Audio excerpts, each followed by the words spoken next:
Buenas tardes a todas y a todos. El Instituto Mora les da la más cordial bienvenida a este conversatorio titulado Usos y abusos del acceso abierto, una reflexión multidisciplinaria, cuya moderación estará a cargo de la maestra Gloria Guillermina Araiza, quien es académica, autora y editora de amplia trayectoria en la Universidad de Colima. Con esta mesa cierran las jornadas, por lo que además de agradecer a todos ustedes su presencia, hago un reconocimiento a los equipos de las distintas áreas del instituto que trabajaron en conjunto para llevar a cabo este evento. Gracias a informática, a innovación académica, a la biblioteca, a difusión y a publicaciones. Espero sea esta una jornada muy fructífera y además segura estoy de que será muy divertida y pues les agradecemos mucho y esperemos pronto poder organizar unas terceras jornadas. Gracias. Gracias a ustedes. Pues muy buenos días. Es un placer poder colaborar con las segundas jornadas de análisis sobre repositorios documentales y la propiedad intelectual de los contenidos. Muchas gracias por la bienvenida que nos brinda la doctora María José Garrido Asperó, directora de docencia del Instituto Mora, y muchas felicidades a la comunidad que lo integra por sus 40 años. Hemos seguido las actividades de estos días y todas nos han llevado a reflexiones muy interesantes que seguramente impactarán en las formas de compartir el conocimiento en un futuro próximo. Esta no es la excepción. Agradezco a quienes nos acompañan desde la distancia y de manera especial a quienes hoy dialogarán sobre los usos y abusos del acceso abierto en una reflexión desde diferentes disciplinas. Doy la más cordial bienvenida a Elba Sánchez Rolón, coordinadora de la Red Nacional al Texto. Gracias, Elba. A Edgar García Valencia, académico de la Universidad Veracruzana y con amplia experiencia en el campo editorial. A Miguel Sarabia, director de gestión del conocimiento de la Universidad Peruana de Ciencias Aplicadas. Y a Carlos Anaya Rosique, presidente ejecutivo de la Coalición por el Acceso Legal a la Cultura. Muchas gracias por acompañarnos esta tarde. La dinámica ya la conocen, hoy la compartiré para el público. Dialogaremos con base en 4 preguntas detonadoras en las que cada uno podrá tener una participación de 5 minutos y es probable que algunos, debido a la disciplina que dominan, se extiendan un poco más y eso estará muy bien. En estas jornadas de análisis sobre repositorios documentales y la propiedad intelectual de los contenidos, ya se han abordado en las diversas mesas de trabajo puntos sobre los que hoy trataremos de reflexionar a manera de conclusión.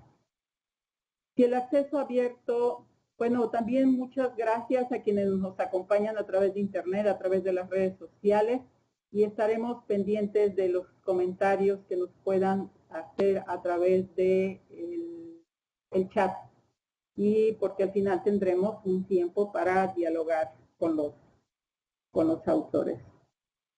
Entonces,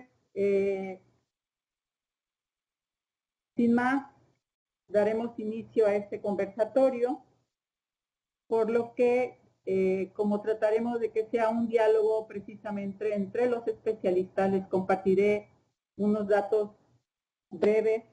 Ellos tienen unos currículos muy amplios, les voy a compartir de manera breve su trayectoria en este ámbito para que los conozcan un poco más.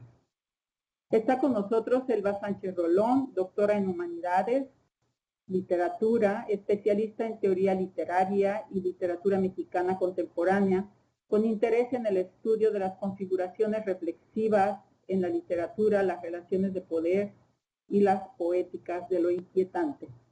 Ha publicado diversos libros en diferentes editoriales. Fue Premio Nacional de Ensayo Literario José Revueltas. Es integrante fundadora de la Cátedra José Revueltas de Filosofía y Literatura y pertenece al Sistema Nacional de Investigadores. Desde 2016 es coordinadora editorial de la Universidad de Guanajuato y desde principios de este año 2021 ella coordina la Red Nacional al Texto de Editoriales Académicas de México. Bienvenida, Elba, muchas gracias por aceptar la invitación del Instituto Mora. Está con nosotros Edgar García Valencia. Él es doctor en letras por la UNAM, académico de la Universidad Veracruzana, donde fundó el programa de maestría en estudios de la cultura y la comunicación.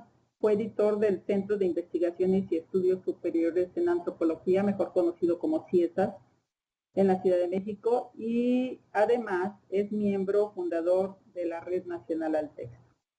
Ha sido vocal del Centro Mexicano de Protección y Fomento de los Derechos de Autor, ha publicado diversos artículos sobre edición y ha dirigido tesis también sobre estas temáticas. Él fue director de la editorial de la Universidad Veracruzana y ahí inició la producción de la página de libros electrónicos. Edgar, gracias, bienvenido. Y ahora les hablaré de Miguel Sarabia. Miguel Sarabia, muchas gracias por estar aquí. Miguel Sarabia es graduado de Bibliotecología y Ciencia de la Información, magíster en Políticas y Gestión Universitaria. Realizó estudios de posgrado en Gerencia de Organizaciones No Gubernamentales y tiene 30 años de experiencia profesional en el campo de la gestión de la información y el conocimiento. Actualmente es director de gestión del conocimiento de la Universidad Peruana de Ciencias Aplicadas, en la que tiene a su cargo la dirección del sistema de bibliotecas, la editorial y servicios de apoyo a la producción académica. Es presidente de Altamira, Grupo Peruano de Bibliotecas Académicas. Y bueno, ha ejercido diferentes puestos gerenciales en organizaciones no gubernamentales, nacionales e internacionales. Entre muchas otras actividades en las que él se destaca por su trabajo de gestión de información y conocimiento. Y bueno, Carlos Anaya. Hola, Carlos. Carlos Anaya Rosique. Él es mexicano. Bueno, es editor. Actualmente es presidente ejecutivo de la Coalición por el Acceso Legal a la Cultura y rector de la Universidad de las Ciencias y las Artes del Libro. A lo largo de más de 50 años ha trabajado en el sector de los libros tanto en empresas privadas como públicas. Fue presidente de la Cámara Nacional de la Industria Editorial Mexicana de 2016 a 2019 y es un enamorado del trabajo por la cultura. Y bueno, para no pretendernos más, vamos a dar inicio a esta charla. Bienvenidos todos, bienvenida también a Elba. Y como les decía, en estas jornadas de análisis sobre repositorios documentales y la propiedad intelectual, ya se han abordado en las diversas mesas de trabajo diferentes puntos sobre los que hoy trataremos de reflexionar a manera de conclusión. Y bueno, si el acceso abierto significa el acceso libre y gratuito en la red a la literatura científica, lo que implica su depósito en un archivo abierto, permitiendo la lectura, descarga, copia, distribución, impresión, búsqueda o enlace a los textos completos, sin barreras económicas, legales o técnicas. ¿Cómo definiríamos los usos desde el punto de vista académico y desde cada una de las disciplinas que ustedes dominan? Investigación, docencia, construcción de conocimiento, bibliotecas, los temas legales, la visibilidad internacional, el resguardo de datos y cualquiera otro que ustedes consideren. Esto es, así se usa y para qué es útil el acceso abierto. ¿Qué les parece si iniciamos con Carlos Anaya y entonces generamos este diálogo conjunto?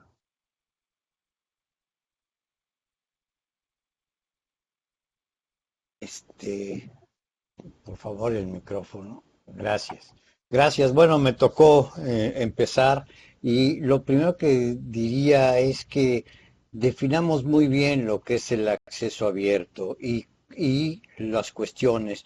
Y para eso me voy a ir a la mesa en donde estuvo Jesús Paret, que la definió claramente y definió los límites que tiene el acceso abierto.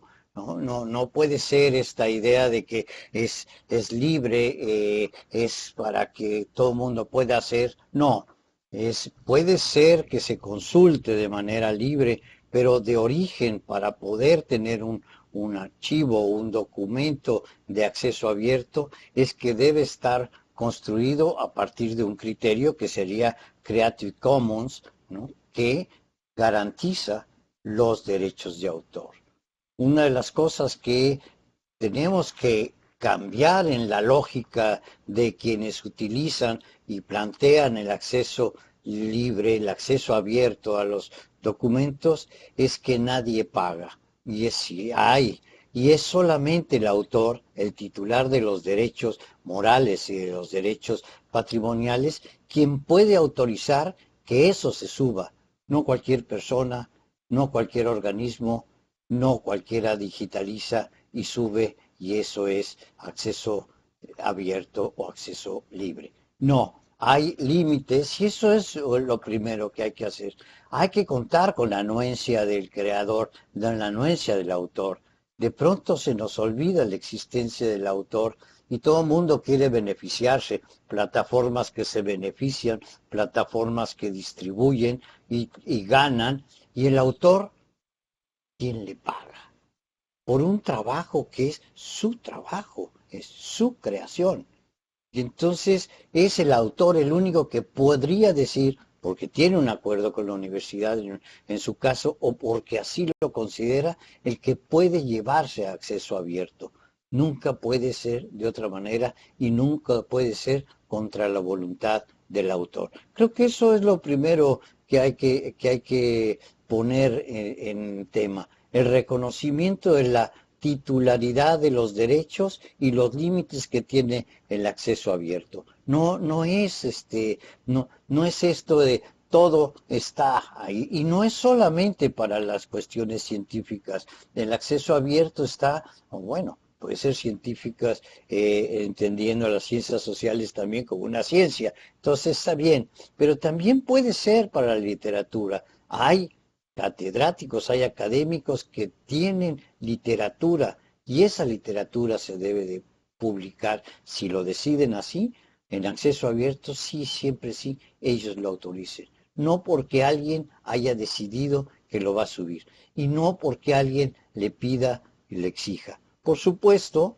y nada más para redondear el tema, me queda muy claro que cuando los recursos son públicos, el acceso debe ser gratuito, porque hay alguien que lo está pagando. Y en ese sentido es el Estado, o es decir, todos nosotros con nuestros impuestos, en todo caso, quienes estamos aportando para que esto pueda ser difundido y pueda ser conocido. Pero hay alguien en la última mesa del día de hoy, Juan Felipe señaló que alguien paga.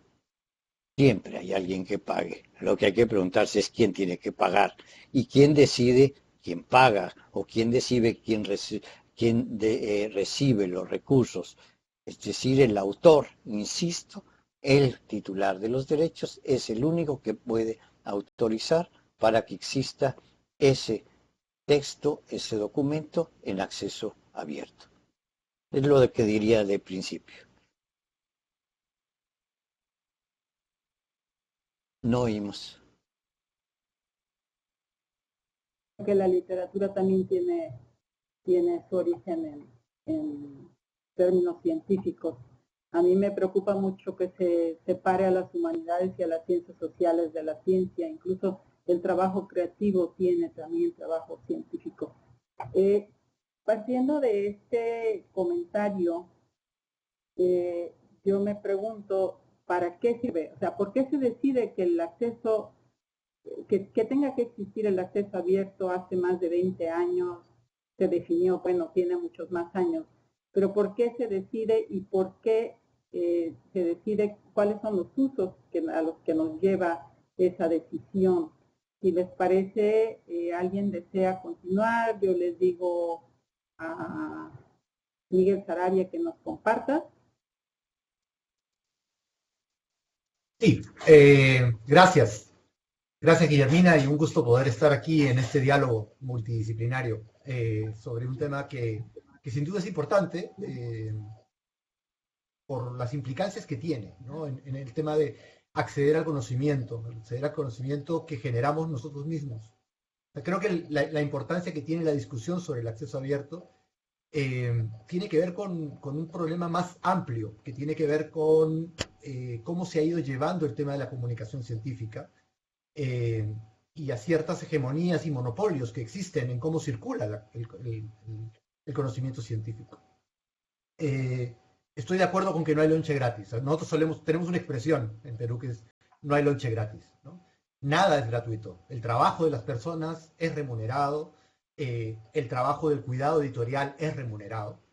Y eso ha hecho que el acceso abierto tenga que desarrollar ciertos modelos para que pueda ser eficiente, ¿no? Para que pueda sostenerse en el tiempo. Desde el lado de los bibliotecarios, voy a ponerme aquí mi sombrero bibliotecario, soy bibliotecario desde hace mucho tiempo y estoy a cargo de una biblioteca, el acceso abierto es fundamental, ¿no? Nosotros somos los que tenemos que pagar las suscripciones a las revistas y las facturas que pagamos a las revistas son exorbitantes. Se ha generado una cultura de que si uno no publica en determinadas revistas, entonces su investigación no tiene valor. Pero hay que tener espalda financiera para que una universidad o un investigador pueda acceder a esa literatura. Sin el acceso abierto, no hubiéramos podido avanzar lo que hemos avanzado en investigación con la COVID-19. O sea, es a partir de que los científicos deciden abrir sus hallazgos tempranos y someter sus hallazgos tempranos a la revisión de sus pares, a la crítica de sus pares, que nosotros podemos tener hoy día los avances que tenemos en términos de la investigación de la COVID. Si no hubiera habido el concepto de acceso abierto, no hubiéramos podido tenerlo, porque quienes tienen acceso hoy día a lo que se publica es un limitado número de personas. El tema es bastante más complejo que eso, porque creo que tiene que ver también con otro tema que no se va a tocar acá, pero que es el tema de la evaluación, ¿no? Para todos los que son investigadores e investigadoras, cuando son evaluados, los van a evaluar por dónde han publicado y los van a llevar hacia que publiquen en determinadas revistas. Eso nos lleva también a que las revistas han implementado un modelo de acceso abierto, porque bien han dicho ustedes, la investigación que se hace con recursos públicos debería estar en el dominio público.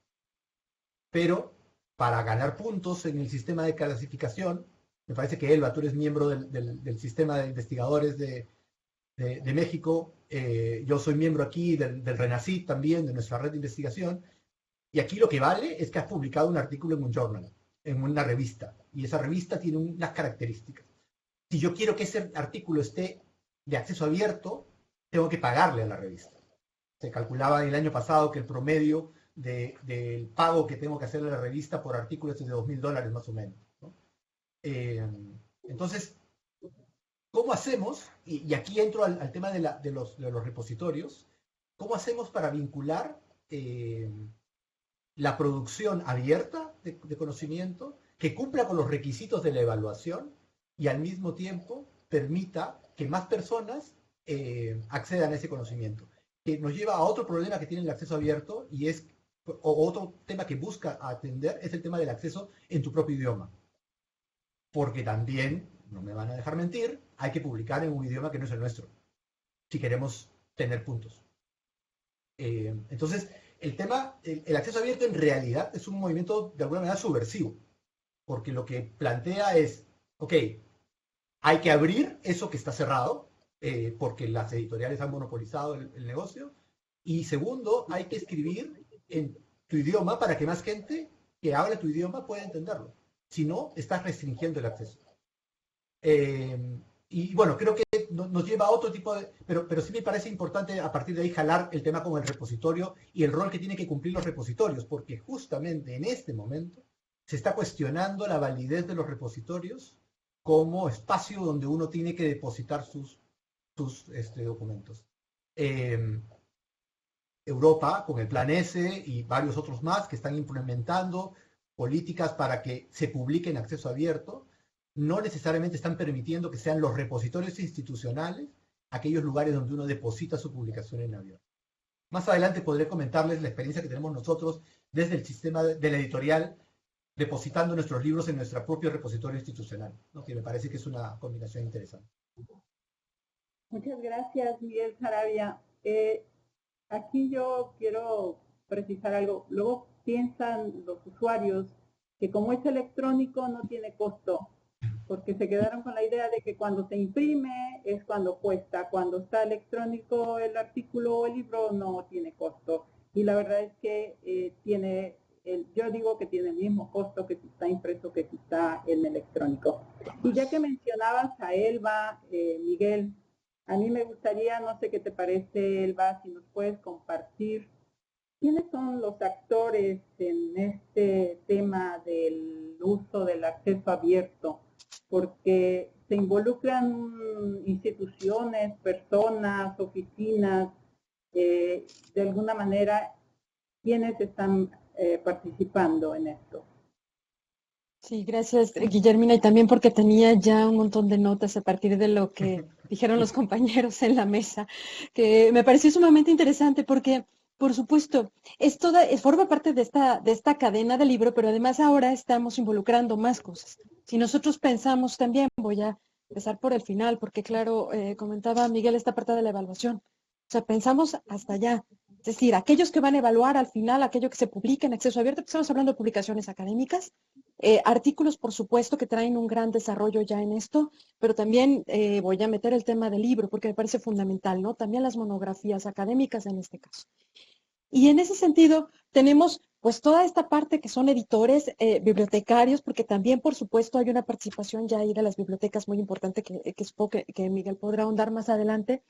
Tenemos también toda la parte, claro, de derechos que tiene que ver ahí, que tiene que estar cuidada, que también la mencionó Carlos, que tiene gran conocimiento del área, toda la parte de derechos.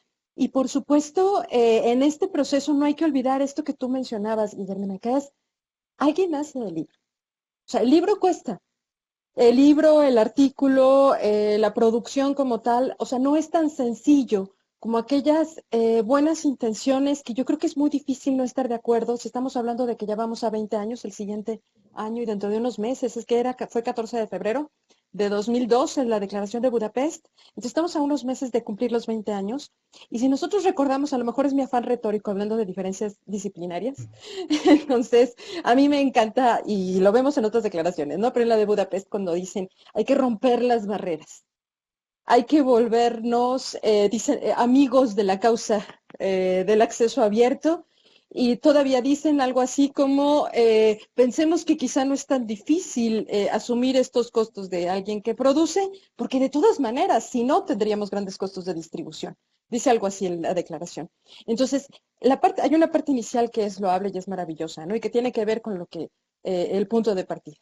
Es decir, claro, podemos estar de acuerdo en el bien común, que lo dicen otras declaraciones, por ejemplo la de Panamá, que habla del conocimiento como bien común. Podemos estar de acuerdo en que se trata, que es una función universitaria, porque ahí todos estos actores de los que estamos hablando, al final están muy vinculados con la universidad. Las universidades son productoras y gestoras de la mayor parte de esto de lo que estamos hablando, que son estos productos científicos que queremos comunicar y que queremos visibilizar y que queremos que sean bien evaluados también, pero que además estas declaraciones nos llevan que queremos que les sirvan y tengan un impacto social en el sentido de que tengan acceso, más acceso, ¿no? Un acceso, se dice libre, también lo pongo entre comillas, me gustó mucho cómo lo retomó Carlos de las definiciones, o sea, ese libre es entre comillas, ¿no? Hay que tener cuidado con eso. Entonces, en ese sentido, creo que si nosotros hablamos de los actores, habría que pensar en varios elementos de una institución universitaria. Yo lo vería así.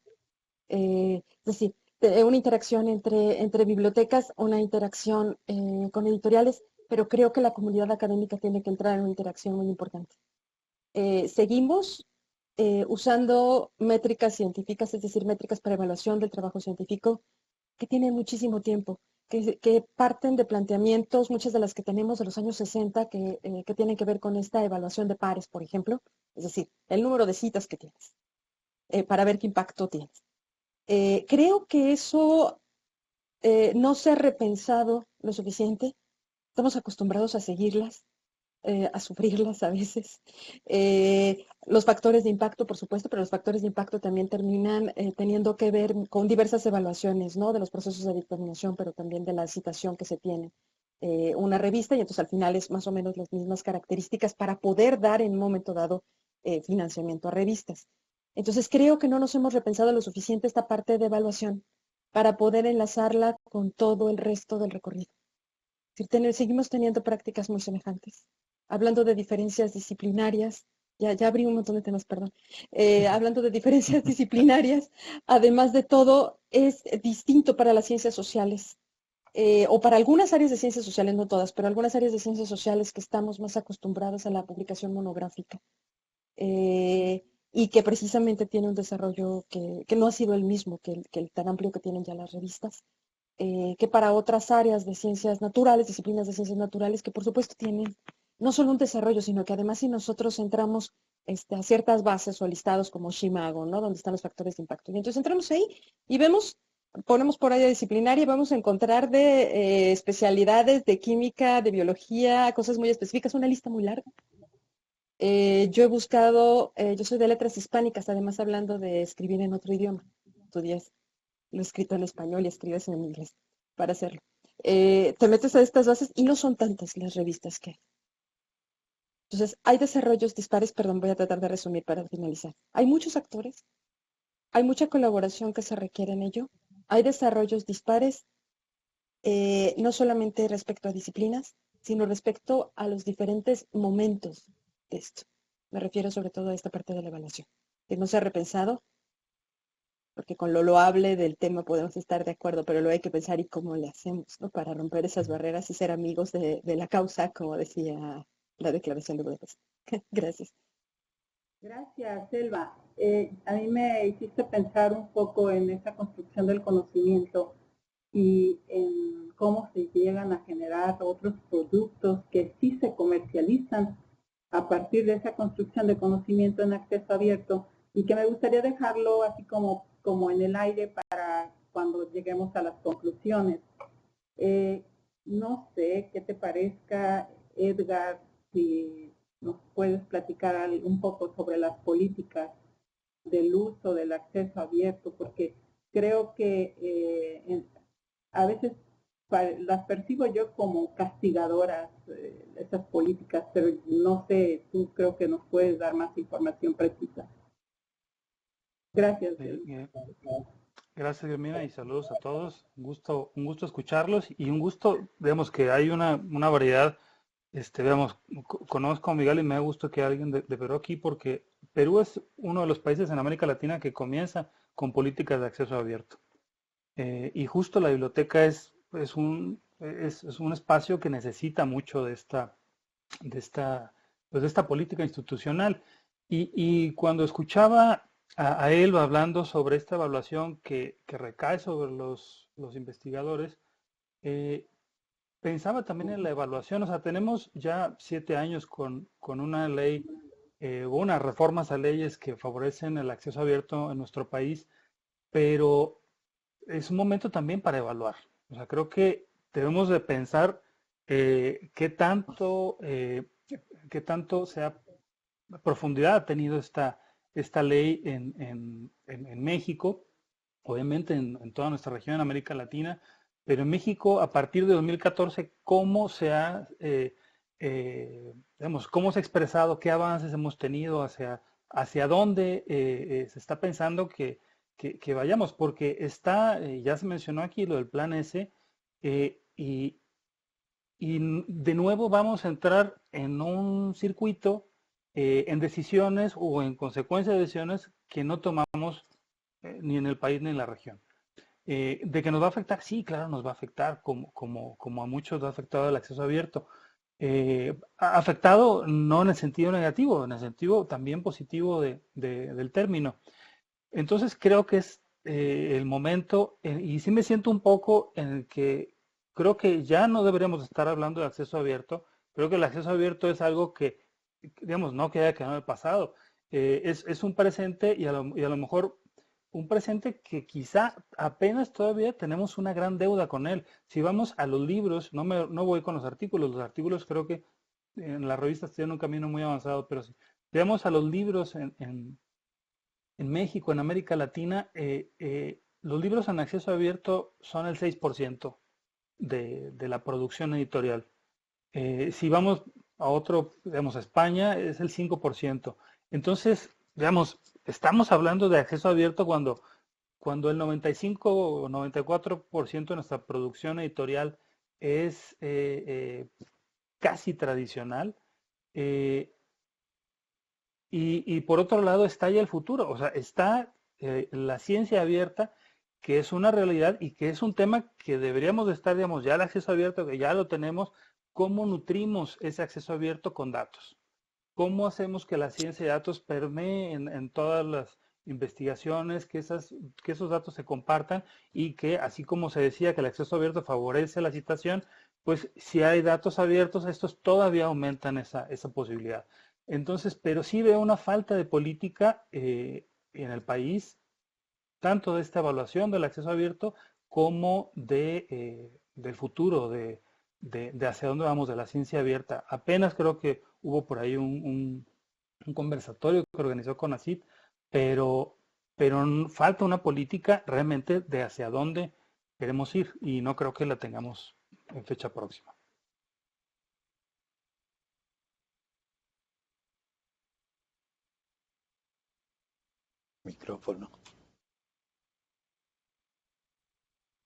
Micrófono, Guillermina.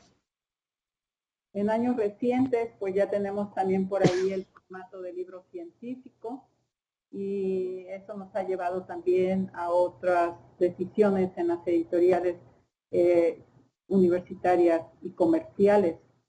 Creo que los usos es un tema que nos llevaría mucho tiempo, pero ahora ya han mencionado cada uno de ustedes, también Eva, el tema de los abusos. Se ha quedado ya ahí, se ha dejado entrever, pero aquí les quiero pedir que si nos comparten su punto de vista sobre los abusos y por qué los consideran de esta manera. Y si realmente existen los abusos, ¿cuáles son? Quizá incluso cuáles son sus implicaciones en lo económico, en lo social, el impacto en los autores, que también ya se mencionó un poquito, pero me parece que tendríamos que precisar instituciones generadoras de conocimiento. No sé si yo participo de una vez y participo con una de las cuestiones que me parece que son un abuso. Y el abuso es una palabra, el prestigio. Eso parece que nos sorprende y a todo mundo ya con eso nos quieren dejar callados, ¿no? Yo recuerdo hace unos años una indicación de salida de CONACYT en que los autores, me acuerdo que lo señalé además en las primeras jornadas del Instituto Mora, en donde, bueno, los autores podían, para poder ser evaluados y todo esto y obtener sus beneficios o los apoyos que pudieran dar, tendrían que publicar en editoriales de prestigio, ¿no?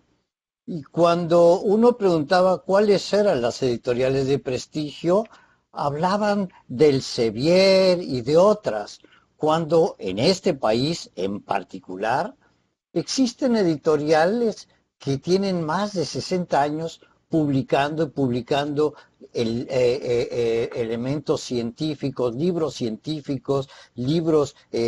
didácticos, con un gran prestigio, que construyeron autores y que esos autores se fueron a todos los países de habla hispana, pero no son editoriales de prestigio en ese momento para CONACYT. Y en cada momento que quieren limitar la posibilidad de quién está en acceso abierto, te ponen prestigio. Tú puedes editar en una revista Y entonces, independientemente de que el documento, porque lo pagaste, sea una porquería, no le pongamos otro nombre, editaste en una editorial, en una revista de prestigio, y entonces tu artículo, que es una porquería, y es válido. Ese es un elemento que tendríamos, es una de las fallas que tiene el acceso abierto, que es, insisto, solamente es acceso abierto para que el usuario pueda participar y pueda integrarse, y eso es lo que habría que promover, porque una vez que logremos promover eso como acceso abierto, como la oportunidad de que los estudiantes, no solo los investigadores, los estudiantes puedan entrar a revisar los documentos y los libros en acceso abierto, lograremos acabar con la piratería, lograremos terminar con las fotocopias. Y eso es en aras de que los que no tienen dinero puedan acceder y no que la excusa sea como no tengo dinero, saco fotocopias. Me parece que eso son una de las cosas que podría el acceso abierto hacer. Pero lo que también es cierto es que es absurdo que para que estés tu documento y que pueda ser validado por CONACYT, tengas que publicar en una revista de prestigio y tengas que pagar. Eso se llama robo. Eso es un fraude, eso es una trampa. Y eso es uno de los grandes problemas que tiene el acceso abierto. Es una cosa para impresionar. Estoy hablando de los excesos por eso estoy así, de los excesos que tiene el acceso abierto. Esto es lo que hay que buscar cómo hacer. Tiene que ver con la evaluación, como lo señalaron, tiene que ver quién evalúa, cómo evalúa. Y por otra parte, tiene que ver con algo que dijo Miguel que me pareció muy interesante. Necesitamos un repositorio nacional que nos establece una serie de cosas, o necesitamos que cada institución construya su repositorio y haya un portal de repositorios, que es completamente distinto. Es completamente distinto. Eso, no sé, me parece que el que pudiera es Miguel o Edgar. Edgar lo digo porque en la Universidad Veracruzana se enfrentó y encontró cómo construir algunas otras posibilidades, y Miguel por su experiencia en la biblioteca.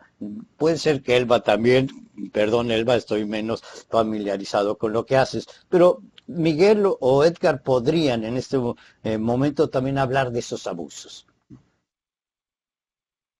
Sí, bueno, yo me sumo, si le parece, Guillermina. Ya, ok, bueno. Bien, Miguel, Sí, gracias. Sí, yo estoy de acuerdo con que lo que ocurre es la apropiación del concepto de acceso abierto por parte de quienes controlan el mundo editorial. Yo creo que apenas surge algo que puede ser una alternativa al modelo imperante, digamos. Ese concepto es apropiado por otros que tratan de forzar un uso que, como usted dice, fuerza al investigador a tener que tener una práctica, una manera de hacer las cosas. Si uno no tiene la billetera para poder pagar por el APC, el fee para publicar en abierto, va a estar perjudicado.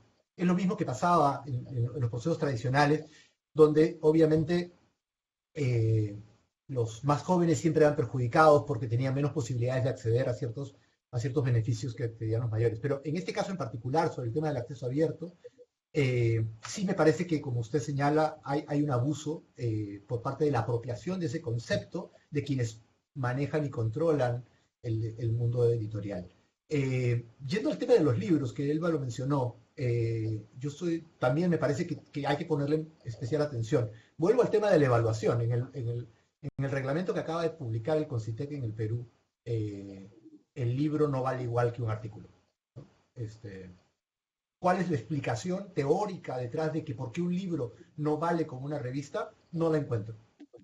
Antes también decían que los artículos en la revista podían clasificarse, ¿no? Hay personas que piensan eso, que uno publica un artículo que le llaman un artículo original, digamos, y otros pueden publicar lo que es el resultado de una conferencia, y para ellos no vale lo mismo. Y creo que lo que estamos enfrentando es un problema más grande, que es el tema de la comunicación científica, el tema de cómo comunicamos la ciencia y los diferentes momentos que tiene la comunicación de la ciencia. Y ahí tomo lo que Edgar señalaba respecto de la ciencia abierta. Me parece que el concepto real al cual tenemos que hoy día referirnos es a esa sombrilla más amplia que estamos hablando de ciencia abierta, porque ciencia abierta lo que nos permite es enfrentar el problema de abrir nuestra investigación conforme voy haciendo mi investigación. Yo estoy empezando mi investigación, tengo los datos, puedo colocar los datos en abierto, ¿cierto? Puedo tener, hay otros, digamos, la ciencia ciudadana, por ejemplo, que genera involucramiento de la comunidad en el proceso de generar los datos que luego van a ser interpretados por los científicos. Hacer partícipe a la comunidad de la investigación es otra manera también de comunicar de una manera distinta y de responder a esta buena voluntad que tenemos de que la ciencia se vuelva un bien común. Entonces, quizás lo que está pasando es que nos estamos quedando demasiado en el concepto de acceso abierto. Hoy día ese concepto de acceso abierto nos genera un problema, porque las editoriales lo han adoptado de tal manera que nos hace complejo el problema, y quizás lo que tenemos que hacer es romperlo a partir de pensar en ciencia abierta, lo que nos da mayores posibilidades de pensar en compartir la investigación conforme la vamos avanzando. Y en ese camino está lo que se mencionó de portales de datos, no se mencionó, pero lo menciono ahora, el tema de los preprints. Hay un concepto bien interesante que solamente me parece que conozco una revista que lo hace, que es Plus One, que es el tema del Open Peer Review, porque el peer review también, la revisión por pares se ha vuelto también un tema complicado que ya se viene cuestionando hace tiempo, ¿no? Sobre todo en áreas específicas donde finalmente uno sabe quién es quién, ¿no? Y uno sabe quién está evaluando su paper. Hacer abierta la revisión por pares hace que no solamente el revisor discute con el autor, sino que la comunidad científica participa de ese debate. Y entonces pone temprano a discusión un hallazgo, ¿no? Que luego podrá ser publicado como un artículo final en acceso abierto o no. Y en esa misma, digamos, discusión pasa el tema de las conferencias. La conferencia científica es otra manera de comunicar la ciencia, pero comunica distinto. Una conferencia científica comunica hallazgos tempranos, que requieren inmediatez en la manera de comunicarlo. Normalmente, un artículo publica resultados finales de una investigación que ha pasado durante 2 o 3 años. Un libro generalmente es la síntesis de toda una experiencia, que entonces comunica distinto nivel de madurez, distintos niveles de hallazgo, que no se deberían poner uno encima de otro, sino que deberíamos encontrar la manera nosotros, y además creo que nos corresponde a nosotros, aquí me pongo mi sombrero de jefe de la editorial, como editores también, de asumir eso y defenderlo. Porque si no lo hacemos, alguien más va a llenar ese vacío.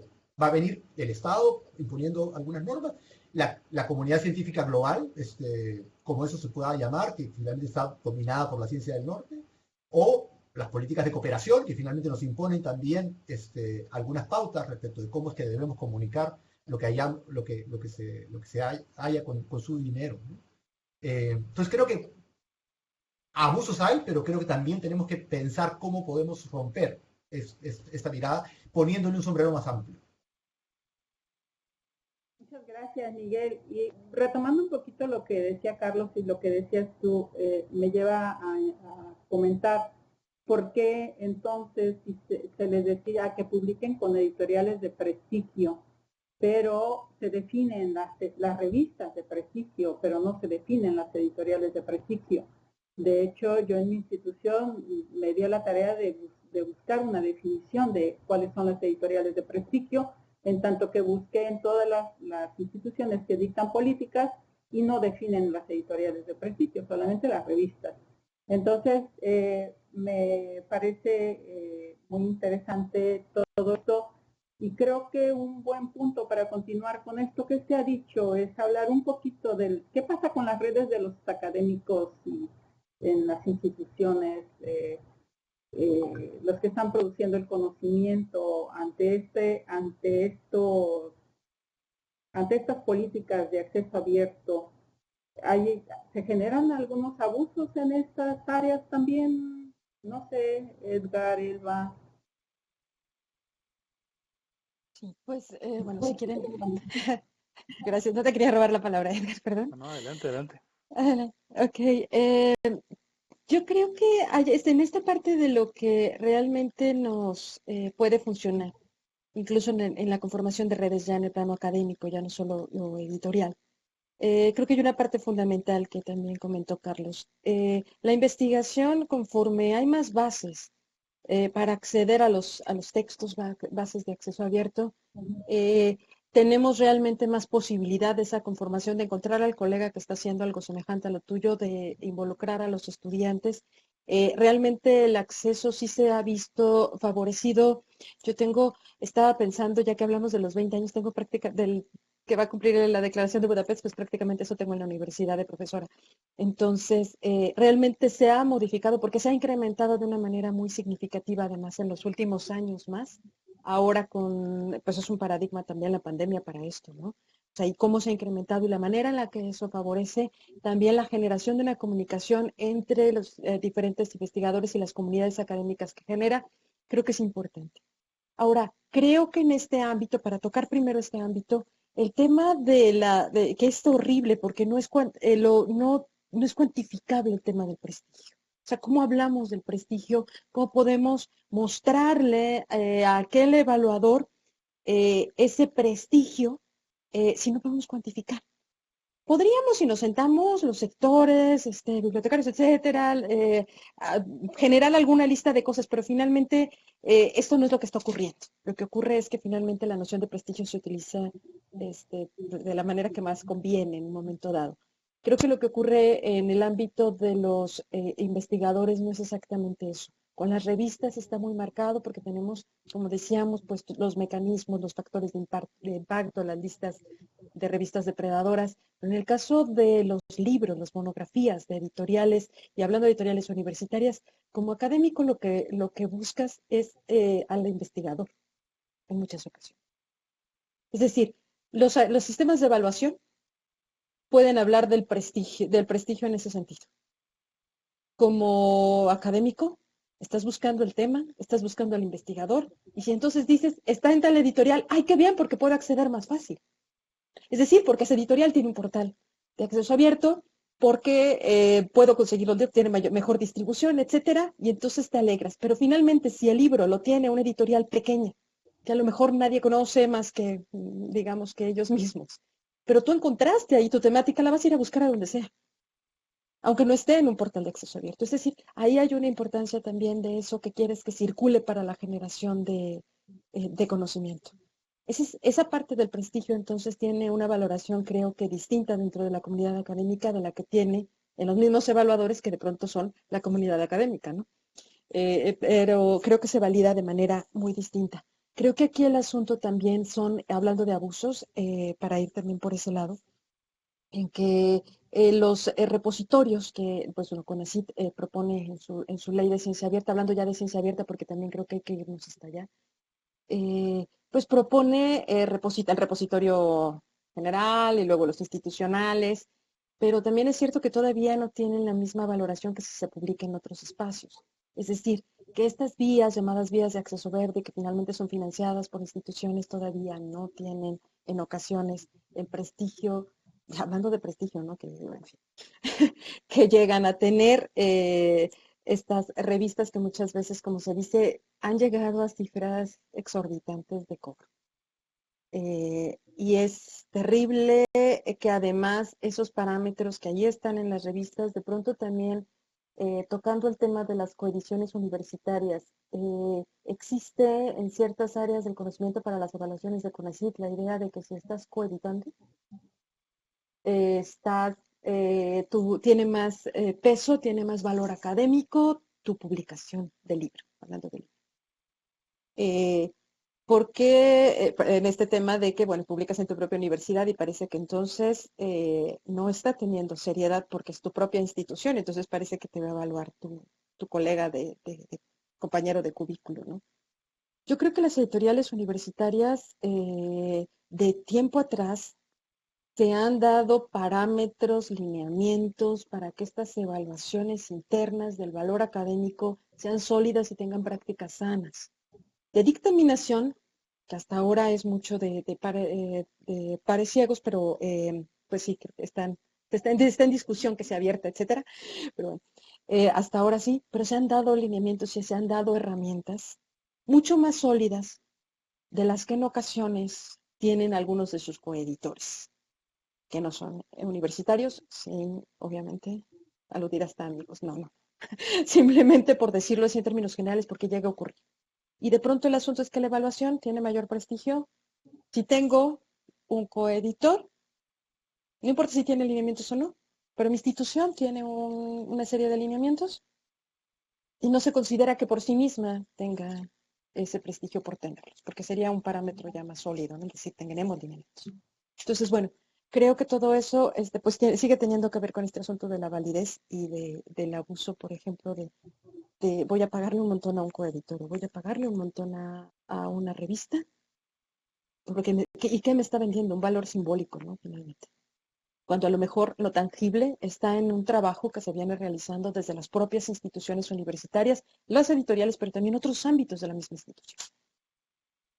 Gracias. Gracias, Elba. Creo que esto que dices también se vincula con el surgimiento de todas estas editoriales comerciales que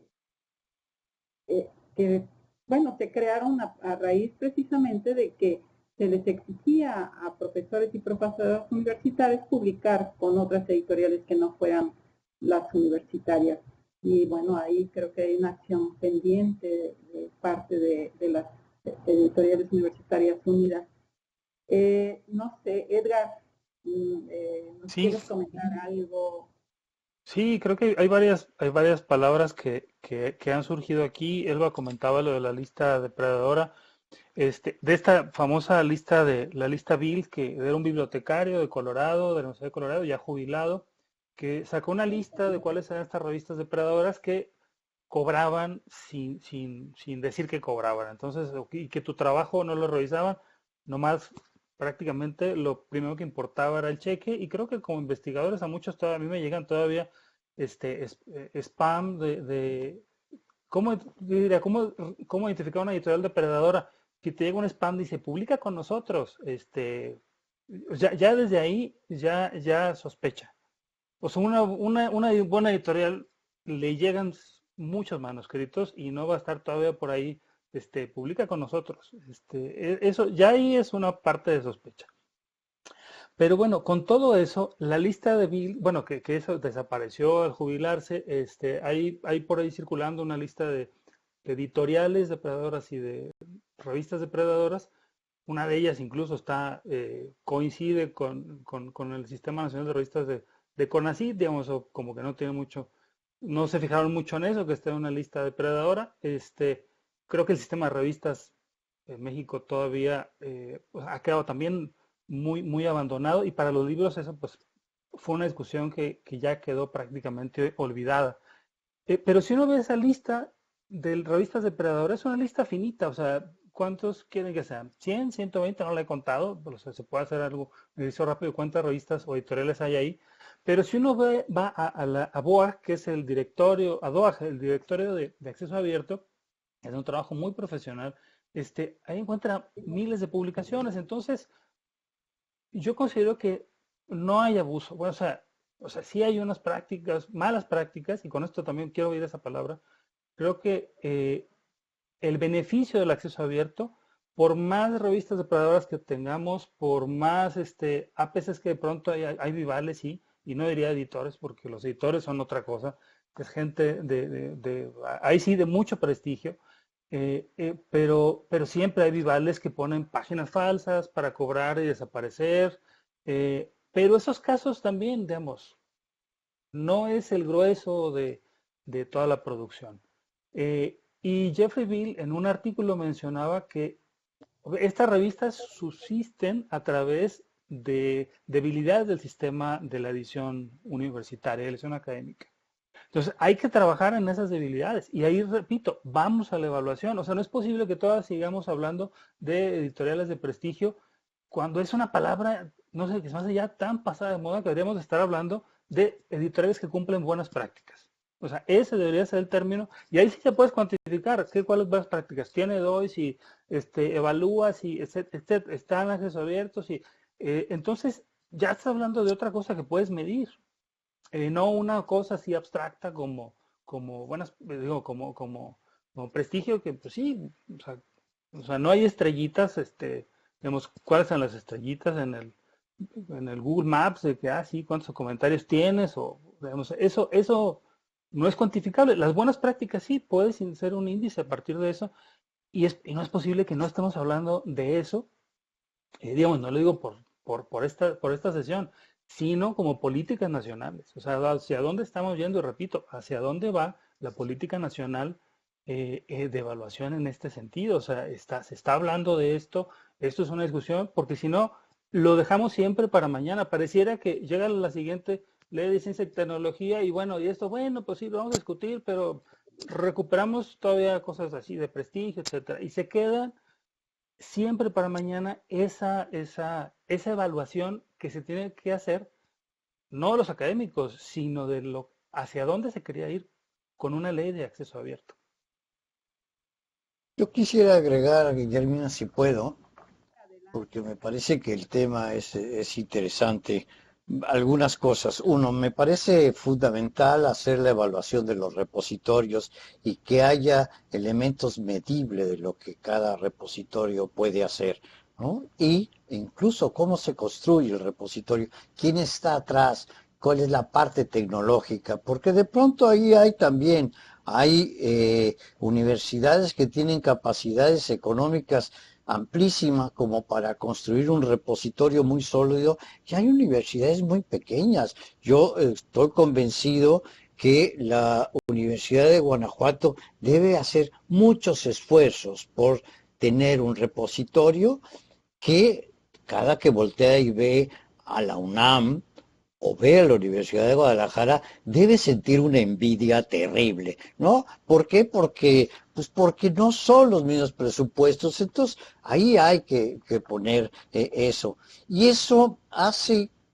para regresar, estoy totalmente de acuerdo con Edgar en que el tema del prestigio es algo que no deberíamos estar usando, sin embargo, se usa. Sin embargo, sigue siendo criterio de calidad, ¿no?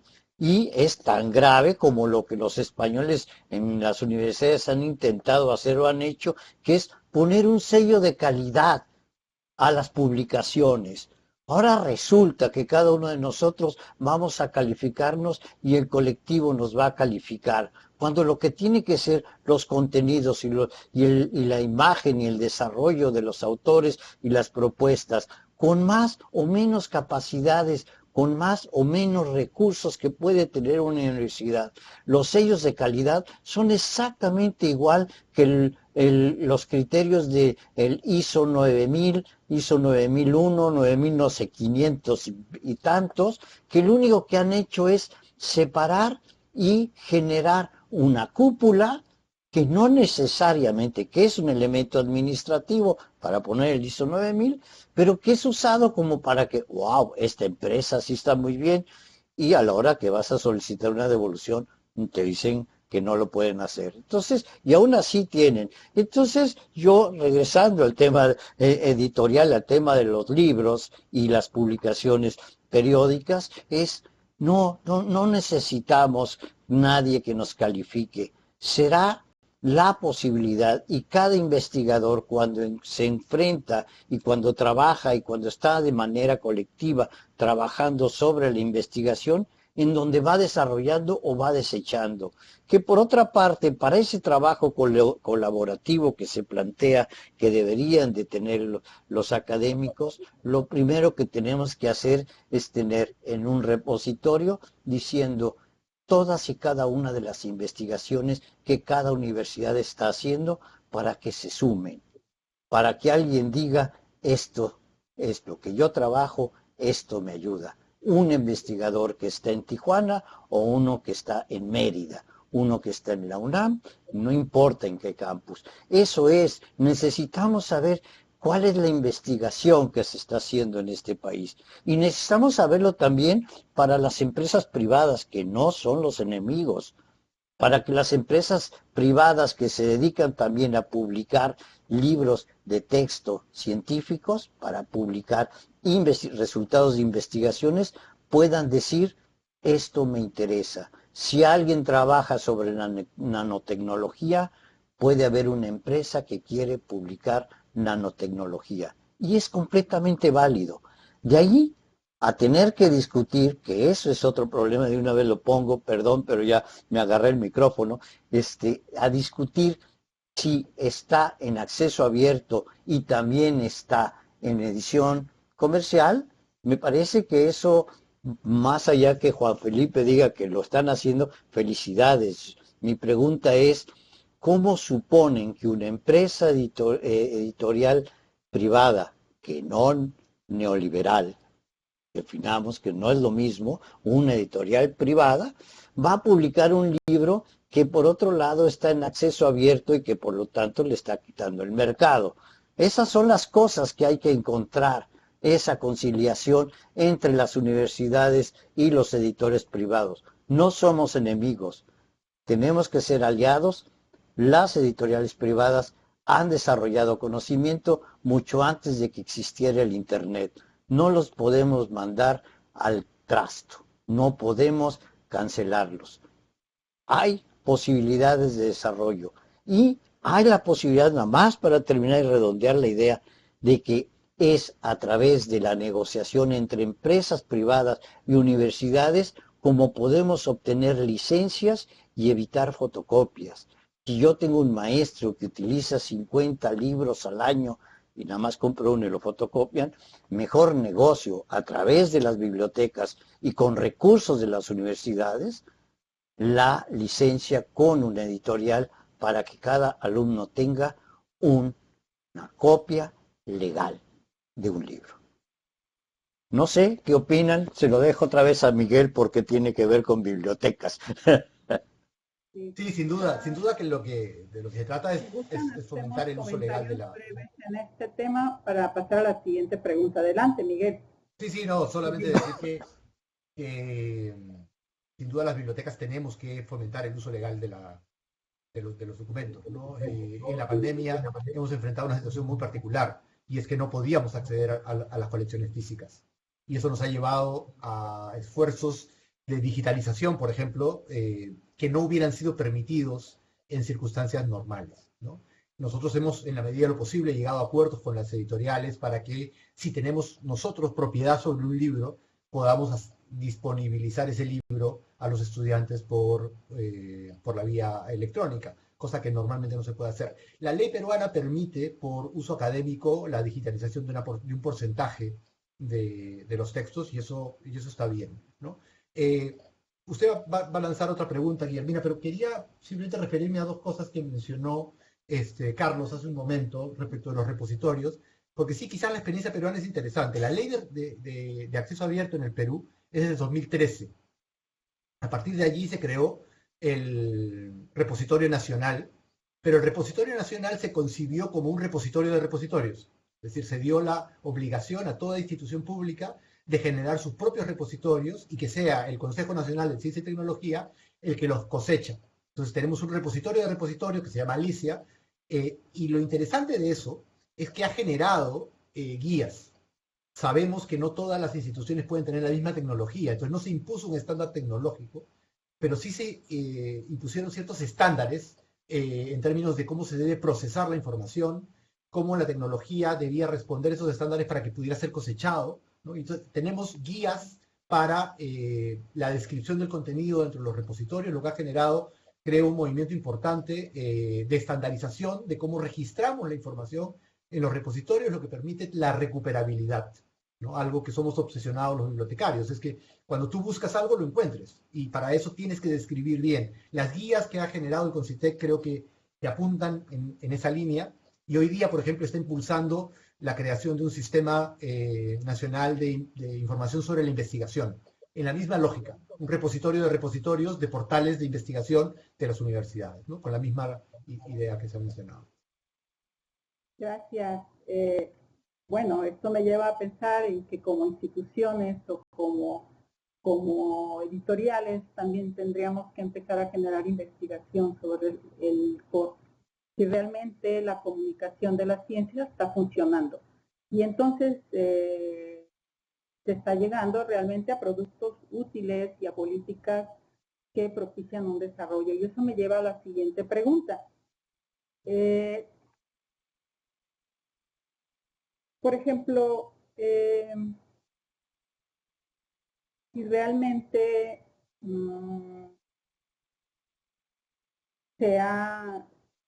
con todo lo que ustedes han dialogado ya, me parece que es necesario precisar si realmente se ha cumplido la democratización del conocimiento tan comentada, tan vinculada con este tema de libre acceso o de ciencia abierta, en tanto que parece ser que mucha de la comunicación promovida es principalmente entre pares académicos. Esto es, ¿realmente ha impactado el compartir y construir conocimiento entre pares académicos para el desarrollo general o para la ciencia, para la sociedad, para todos estos términos?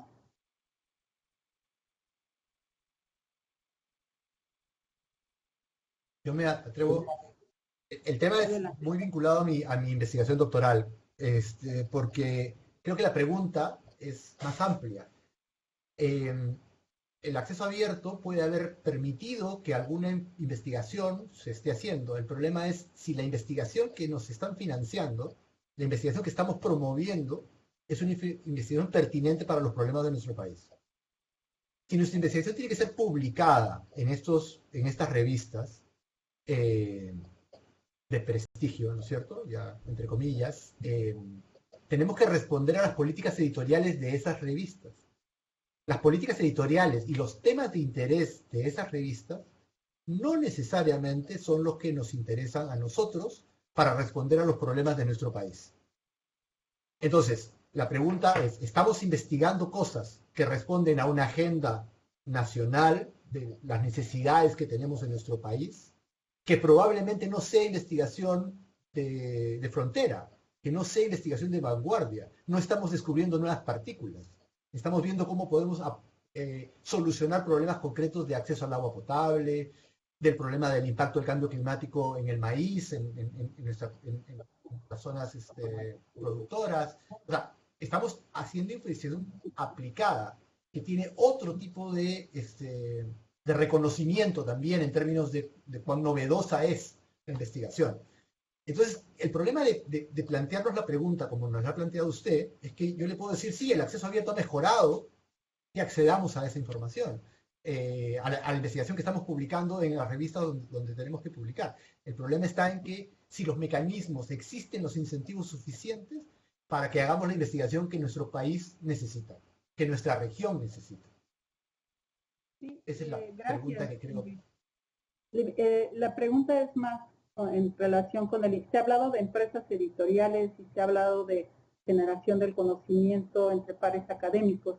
La pregunta va más allá. O sea, efectivamente, la ciencia puede ser pertinente, pero también a veces es sorpresiva y esa es la que provoca los grandes cambios. Es un poquito, si se ha medido si realmente hay una comunicación entre ese conocimiento que se comparte de manera abierta y las decisiones que se toman desde las áreas específicas para el desarrollo o la construcción de productos útiles para mejorar la calidad de vida de las personas. Va más allá del tema editorial. Se ha medido. ¿Valdrá la pena considerar que empecemos a medir en ese aspecto? Porque si hablamos de llegar a todo, de que el conocimiento sea para todos y todas las personas, pues en realidad no estamos escribiendo o no se está escribiendo en términos con el objetivo de llegar a todas las personas. Está escribiendo para construir conocimiento, y para construir conocimiento hay que hablar el mismo lenguaje. Entonces, no sé, habrá que trabajar también más en el tema de divulgación. No sé, es algo que se me viene a la mente porque me surge la pregunta, porque se menciona mucho de democratización y de beneficio de la sociedad y de beneficio, pero no sé si hay algún estudio que se haya realizado del impacto realmente de la construcción de conocimiento conjunto.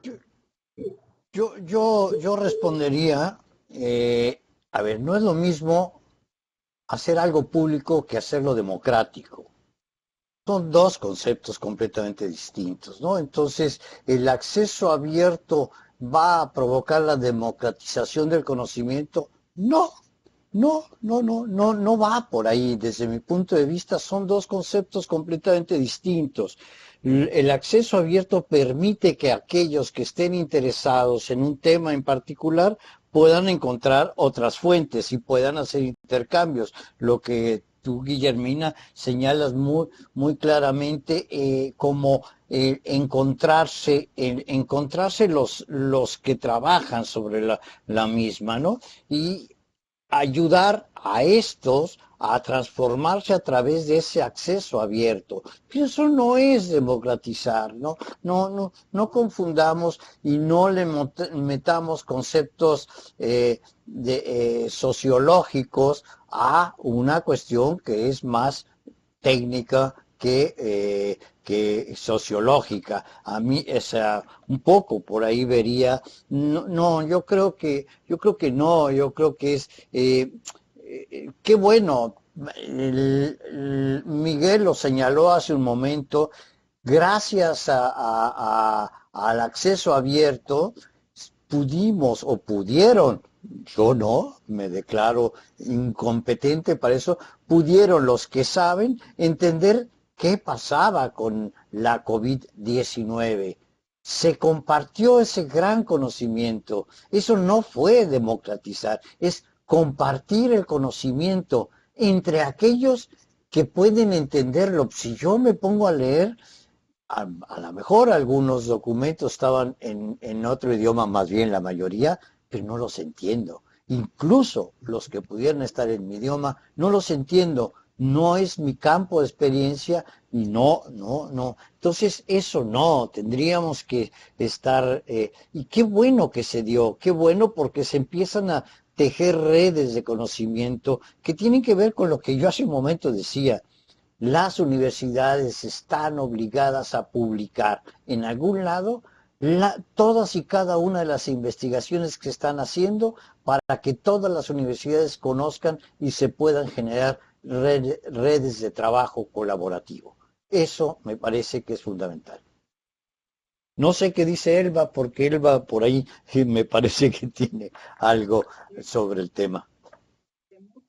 Vamos a generar muchos cambios, muchas propuestas de cambios en términos. Elba, adelante. Sí, creo que también la pregunta de Guillermina, y coincidiendo con Carlos, es que en muchas de las declaraciones se habla de democratización y creo que hay que hacer la puntualización precisamente de que no llega a ese grado de democratización, que la comunicación es entre comunidad académica, claro, porque el conocimiento tendría que beneficiar a la sociedad, pero es otra etapa del asunto. Pero sí es cierto que, como mencionabas, Guillermina, en muchas de las declaraciones, Declaración de Panamá, por ejemplo, o sea, es para la libertad, para la democratización, para la justicia. Es decir, están poniendo de una manera inmediata, digamos, esta repercusión, y por supuesto que no. Yo creo que ahí también entra, nada más rápidamente, otro tema que tiene que ver con la parte impresa. Es decir, vamos realmente a enfocarnos a esta parte que es sobre todo la publicación electrónica, y que vemos que tiene muchísimos beneficios, por supuesto, precisamente para compartir el conocimiento y comunicarlo entre las comunidades científicas y su avance. Y no solamente los productos, sino también, hablando de ciencia abierta, lo que sería ya los procesos mismos, los datos que se pueden compartir, que lo se ha vivido en este momento de la pandemia. Sino que además, no solamente esa parte, sino que todo esto que trae beneficios, ¿qué pasa con la parte de los libros impresos? Es decir, las editoriales universitarias, muchas, y sé ya de algunas que están volcadas hacia lo digital, pero muchas estamos todavía produciendo libro impreso. ¿Y cuál es el papel que tiene también en este contexto? Porque hablar de acceso abierto y hablar de lo electrónico, pues creo que también nos implica hablar de lo otro. Y yo eso es lo que relacionaría con otras funciones. Una universidad tiene diversas misiones. Por supuesto se comparte conocimiento, pero también se fomenta, se comparte cultura, se trata de integrar a sectores de la sociedad que si nosotros podemos poner la analogía de lo que ha ocurrido en la pandemia, no todos, no todos los estudiantes del país tenían los elementos tecnológicos ni económicos para poder acceder a las clases en línea, ni siquiera a las clases en televisión en ocasiones. En ese sentido, hay sectores y somos parte también de esa brecha en muchas ocasiones que requieren que también tengamos formas diversas de llegar a públicos distintos.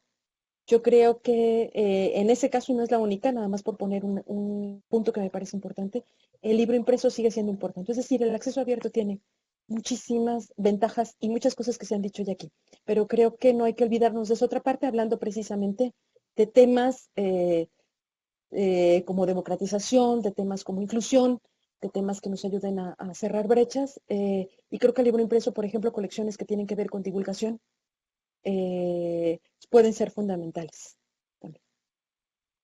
Yo agregaría nada más porque tiene que ver mucho con lo que Elba dice, perdón por colarme de pronto, que el conocimiento debe transformar a todos. Y es ahí donde el editor tiene un papel, el de orquestar el nivel de la narrativa que los expertos deben usar para los distintos públicos. Por eso lo que dice Elba está bien, es lo impreso, lo electrónico, incluso hoy diría hasta lo hablado, ¿no? Que esto con los, ¿cómo se llaman estos libros que están hablados? Pues no, se me fue el nombre, perdón, pero todos son los audiolibros, todas las posibilidades. Eso es, las editoriales privadas un poco más, tenían una función también, y siguen teniendo, una función que no hacen las editoriales universitarias, y es visitan a los investigadores y les dicen lo que hay, les llevan como prescriptores, les llevan como si fueran el representante de medicinas y le dicen, esto es lo que hemos publicado. Y es así como se va generando y se van adquiriendo. Las universidades no tienen esos promotores. El mundo digital es un mundo tan grande que para encontrar un título le cuesta, porque hay que pagar para que Google te lo ponga en el primer lugar. Lo que en las editoriales privadas, cada editorial se arriesga a anunciarlo. A mí siempre me gustaba esta analogía que, bueno, había acceso abierto antes del Internet, o sea, sí, claro. Se llamaban bibliotecas. Sí. Y estaban ahí cerca del barrio, si alguien tenía una duda iba y había una enciclopedia o había otros libros, y estaba y no me pedían, bueno, a veces pedían una credencial, pero uno podía entrar y salir. Yo recuerdo entrar y salir brevemente de una biblioteca y creo que actualmente, digamos, salvo la pandemia, que sí esto ha cambiado drásticamente la manera en que vamos a tener que medir estos indicadores de desplazamiento, porque se ha inflado, han caído estrepitosamente la dispersión de los libros, o sea, no solo a las ventas, sino a la manera en cómo hacerlos llegar, y ha incrementado, no sé si ya de una manera definitiva o quizá artificial, la distribución digital. Eso está por verse, pero creo que todos los parámetros que teníamos hasta el año pasado ya no nos van a servir. O sea, tenemos que aprender a construir nuevos parámetros para ver si esto, bueno, si hay, obviamente, queremos que el conocimiento se distribuya, sí, y somos muchos los actores y queremos seguir haciendo libros en papel, claro que nos encantan los libros en papel, y queremos ir a las librerías y también, o sea, ¿qué estructuras estamos haciendo para que este sector, digamos, obviamente cuando se está pensando en acceso abierto, se está pensando en un circuito de comunicación de la ciencia entre especialistas, que no es el circuito del libro, es otro circuito. Si no, estaríamos aquí involucrando a un, digamos, a un sector tan poco apoyado como es el sector de los libreros. Y que tendrían que entrar en discusión, claro, sí, o sea, porque también ellos, digamos, participaban de ese otro acceso abierto que era el acceso de las bibliotecas. Entonces, creo que sí tenemos, o sea, que los parámetros han cambiado totalmente. Nos surgen evaluaciones y políticas de hacia dónde nos vamos a dirigir, porque no podemos estar con los mismos parámetros de 2019 en el 2021. O sea, esta otra etapa ya de la distribución del conocimiento, y que a ver si estas herramientas que ahora se han exacerbado llegaron para quedarse, falta perfeccionar o nos está llevando otros caminos que quizá no son los que como región o país queramos, digamos, y lo digo por el plan S, que ya está encima de nosotros. Yo quería añadir algunos elementos a lo que ustedes ya señalaron.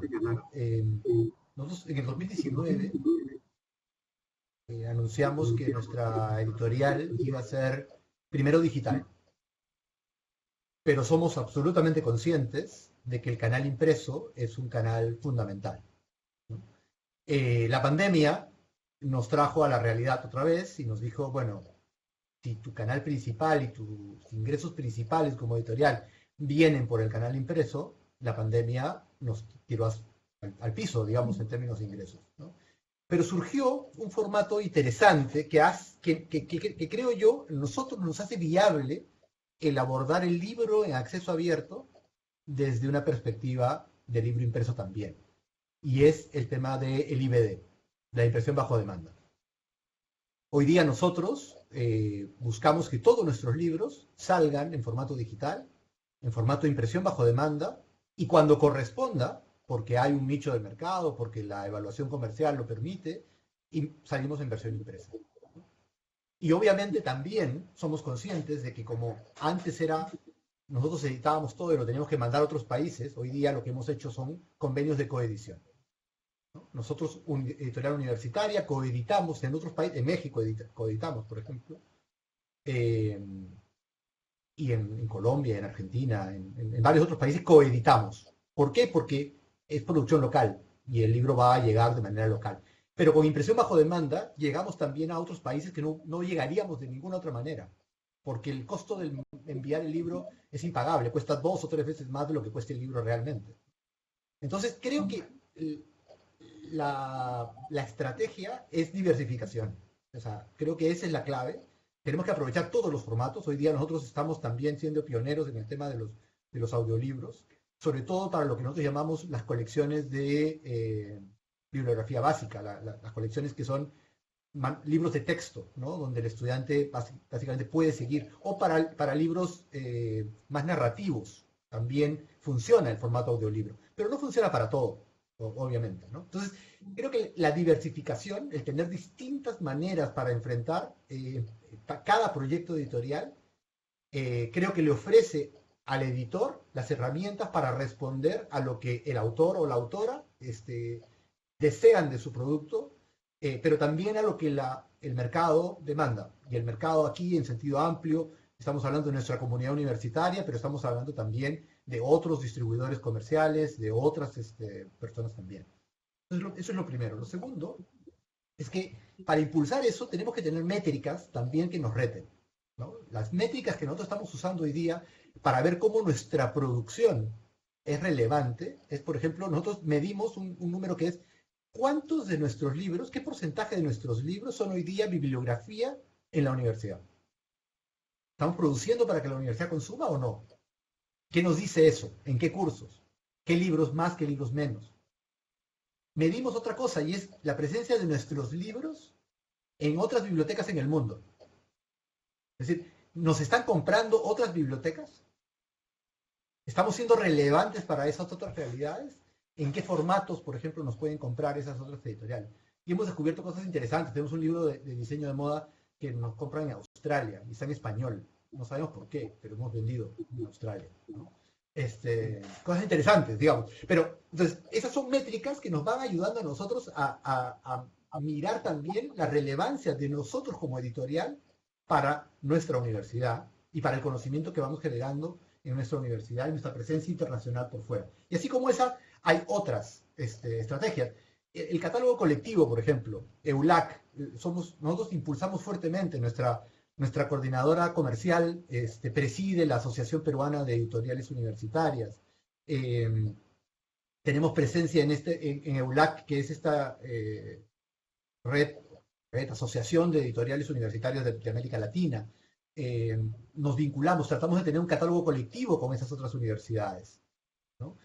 Para que nuestra producción sea visible hacia otros, y hacia editores comerciales, pero también hacia otras universidades también. Entonces creo que las métricas y las estrategias deberían permitirnos esa diversificación que haga verdaderamente posible la promesa de que nuestro conocimiento, lo que estamos produciendo como información, esté más disponible para la comunidad a la cual servimos. Gracias, Miguel. Yo lo llevaría quizá más allá a esto que acabas de decir, que es medir el trabajo conjunto, o sea, medir a todas las universidades, no solamente a una. Cada una nos medimos, pero ¿qué pasa si medimos lo que estamos haciendo entre todas las universidades? Y bueno,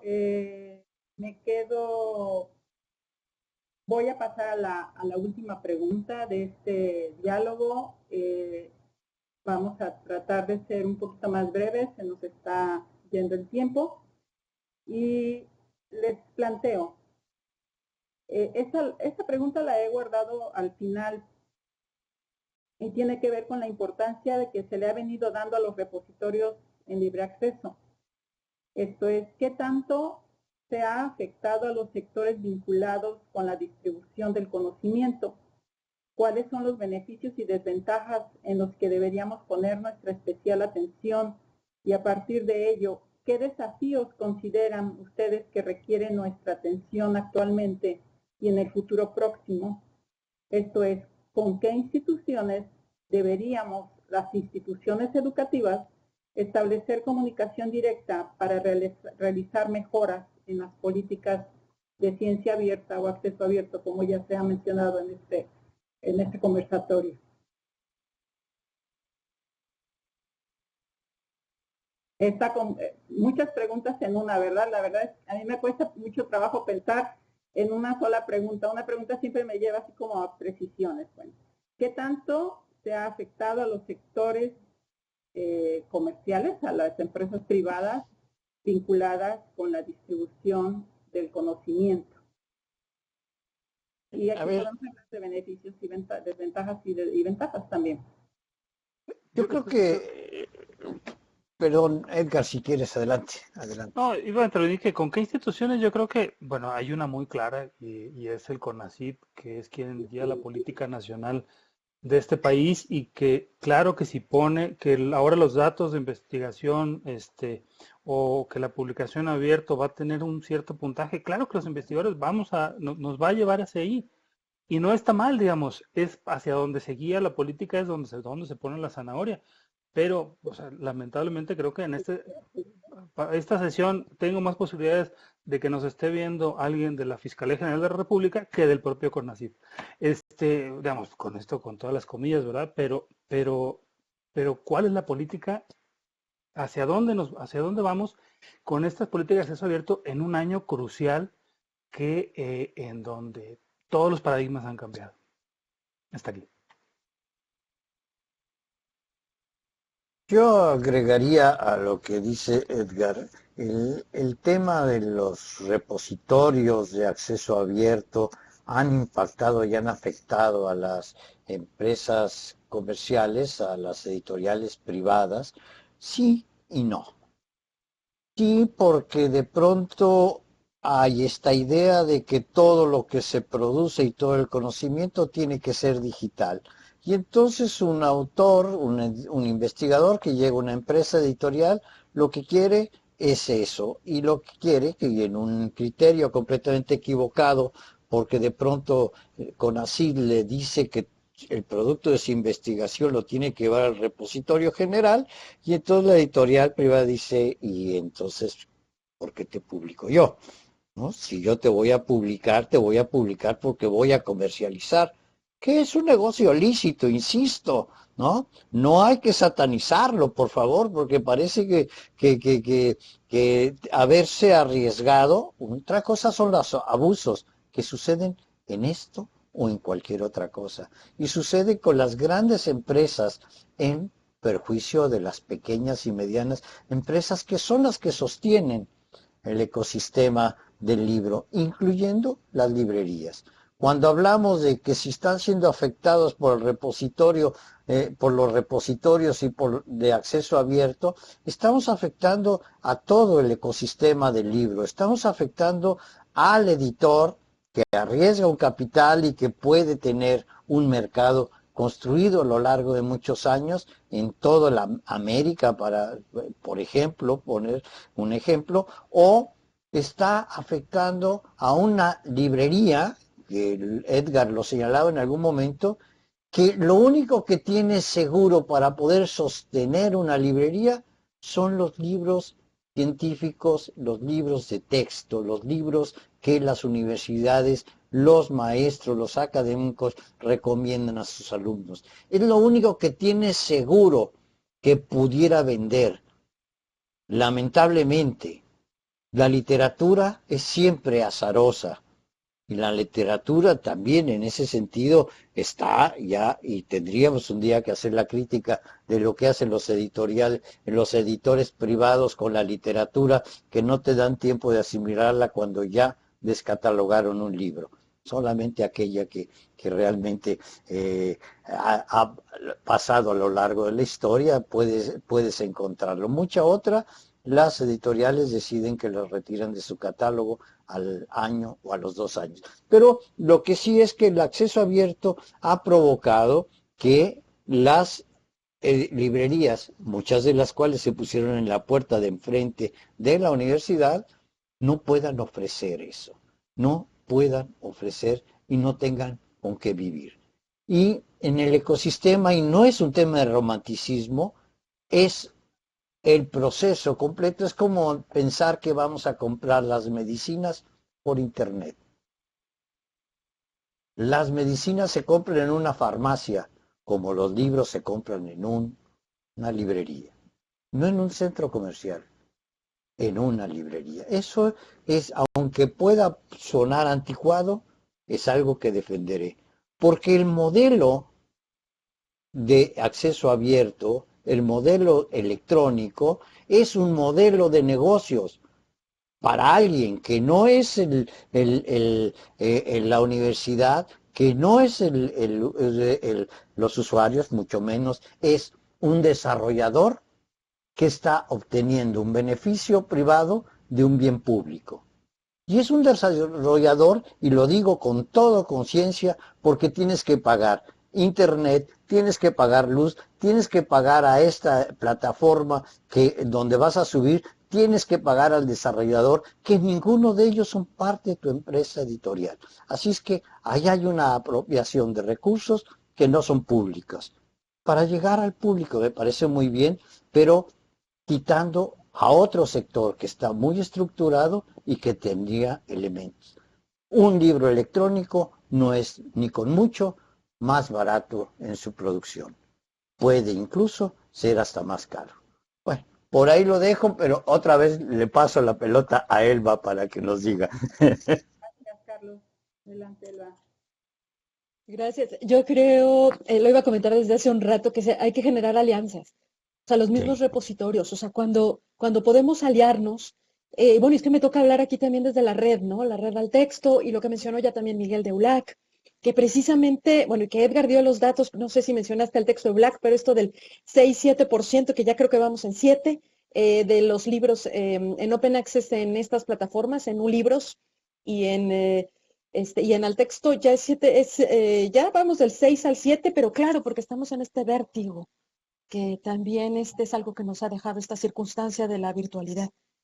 Ahora, más allá de, bueno, y estas alianzas nos fortalecen, porque además de lo que estamos hablando también son de sistemas interoperantes, es decir, que podamos vincular, o sea, no solamente en términos de institución a institución, sino estamos hablando de plataforma a plataforma, es decir, que podamos generar esos elementos que nos permitan llegar a otros espacios y que por supuesto tiene que ver también con otras estrategias como las de coedición.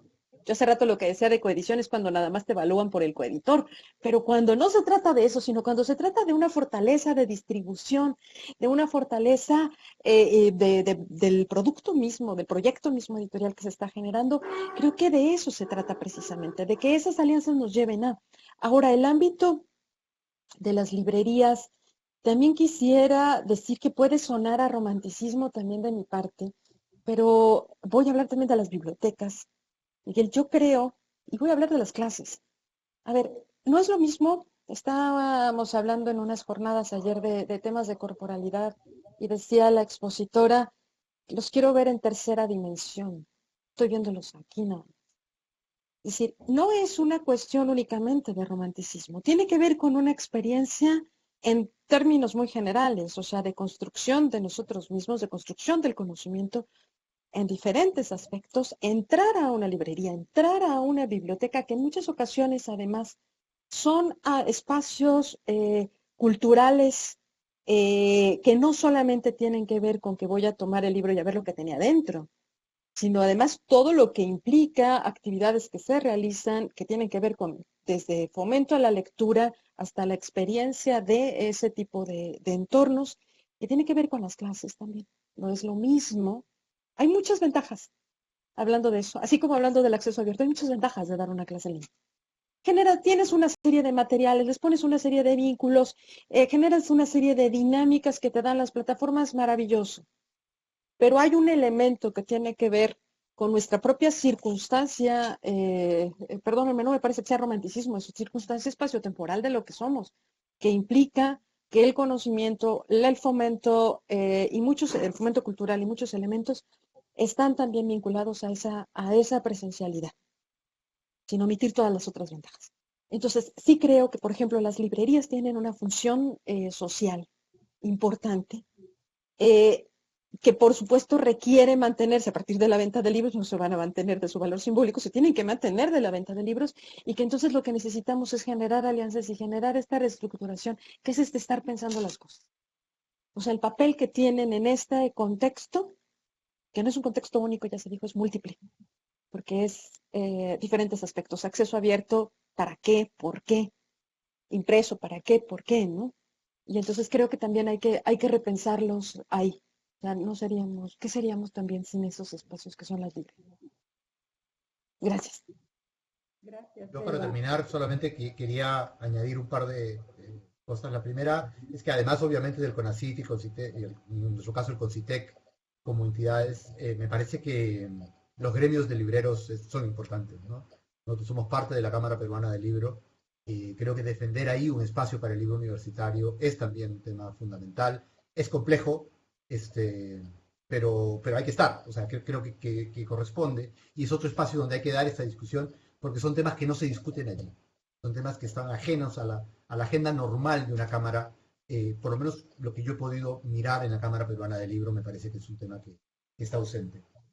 Lo segundo que quería añadir es que yo no veo, y creo que ustedes lo han dicho con otras palabras, pero lo que yo veo que nos ha traído el tema del acceso abierto y el tema de lo virtual en esta época pandémica es entender que estamos frente a un continuum, ¿no? No frente a dos cosas que son dicotómicas, una u otra, sino que en realidad lo que tenemos es que integrar todos en una misma dimensión. Lo pasa en las clases, donde hemos ganado muchas cosas en lo virtual, que no deberíamos perder por nuestro retorno a la presencialidad, que es urgente. O sea, la presencialidad tiene también un contenido fundamental, pero hay que encontrar cómo las cosas se rearticulan para tomar lo mejor que nos ha dejado la virtualidad y reinsertarlo en nuestra actividad. Y lo mismo pasa con el tema del libro. Yo les decía antes, en 2019, antes de la pandemia, decíamos, vamos a hacer una editorial digital, pero no significa que no vamos a sacar libro impreso, sino que vamos a tener productos digitales y vamos a ver toda la diversidad de cosas. Entonces, ese continuum me parece que es importante retomar, es importante entender qué cosas estamos teniendo. Hoy día yo no podría estar participando en el conversatorio que ustedes tuvieran si el conversatorio hubiera sido presencial. Esto es algo que la pandemia ha permitido, tener diálogos muy interesantes desde diferentes partes del mundo, cosa que nos era mucho más complicado o costoso y hasta dañino para el planeta, ¿no? Entonces creo que hay que encontrarle la armonía. Creo que el acceso abierto y la discusión que hemos tenido hoy día nos permite pensar en que en realidad de lo que se trata es de armonizar las cosas y de encontrar mejores maneras para hacerlas a partir de lo que hemos venido aprendiendo. Muchas gracias, Miguel. Antes de pasar a las conclusiones, les comparto que tenemos una pregunta precisamente para ti, Miguel. Nos preguntan si en Perú existe colaboración con editoriales comerciales. A través del chat llegó. Sí, a ver, yo lo que puedo decir es que es difícil que una editorial comercial colabore con una editorial universitaria en el mismo país.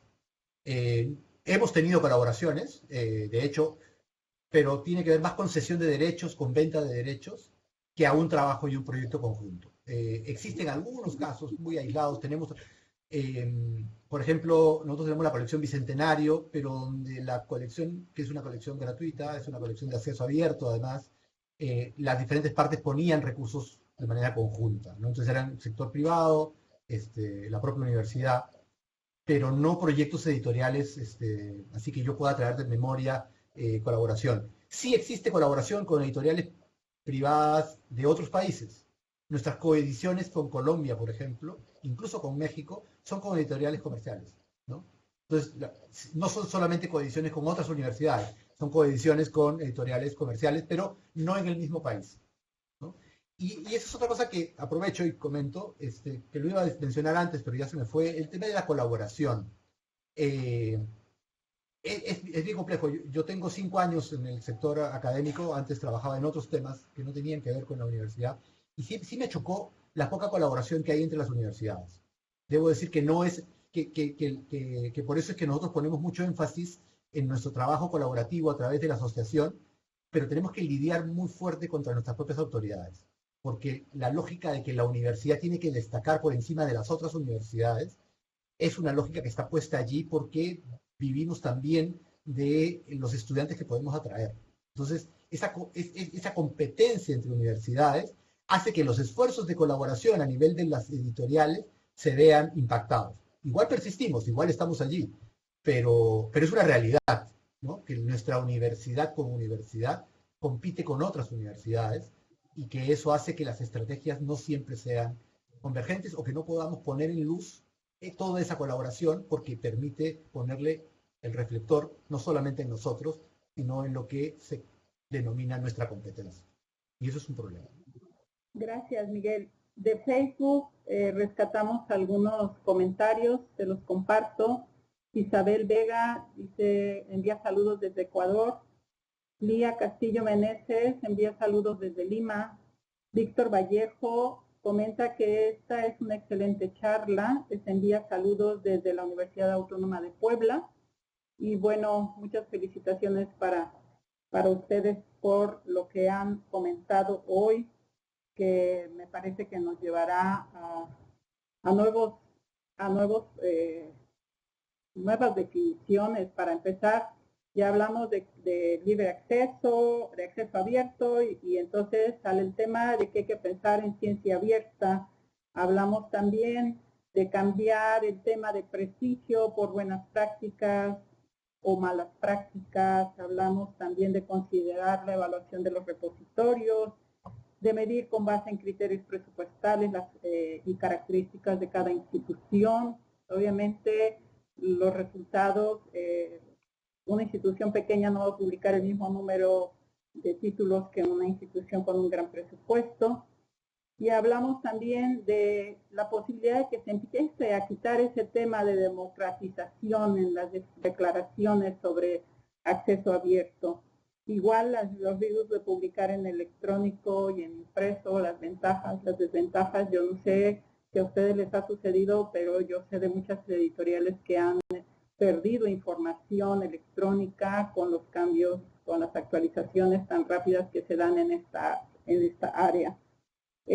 Obviamente de aprender a construir nuevos parámetros, porque nuestra sociedad ha cambiado y a partir a partir del 2020 es totalmente diferente, y sobre todo este tema de generar alianzas y una reestructuración para sumar más, para crecer en conjunto.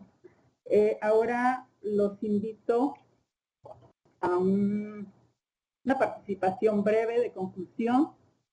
Cada uno, no les voy a dar tiempo, yo sé que ustedes son muy concretos. Vamos a cerrar esto con una conclusión de parte de cada uno de ustedes. Pues ya estás ahí a la vista, Miguel. Te tomé de sorpresa. Muy bien, gracias, me tomó por sorpresa, pero está bien. Bueno, nada, muchas gracias, creo que ha sido un diálogo interesante. Este es un tema que sin duda es fundamental. Desde el lado de mi rol como editor, como responsable de una editorial universitaria, nos obliga a mirarlo desde otra perspectiva, que es la perspectiva de la sostenibilidad. Creo que, como empezamos diciendo aquí, no hay lonche gratis. El apostar por abrir el acceso a lo que publicamos tiene un costo que alguien tiene que asumir con responsabilidad. Una editorial que apuesta a publicar títulos en acceso abierto, como somos nosotros, tiene que tener una estrategia para financiar eso. No podemos esperar que eso suceda porque sí, ¿no? Entonces creo que es muy relevante traer este tema, pero traerlo también de la mano con otro tema que no era el momento para conversarlo, que tiene que ver con los modelos de negocio, ¿no? Cómo como editoriales administramos un modelo que nos permita sostener este esfuerzo. Finalmente, ya como biblioteca, para nosotros, mientras más editoriales publiquen en abierto, como biblioteca nos vamos a beneficiar, se van a beneficiar nuestros estudiantes, y pues nada, que el diálogo continúe. Creo que ha sido interesante conocer la realidad de ustedes, de la experiencia que ustedes traen, y esperemos que podamos seguir en ese esfuerzo.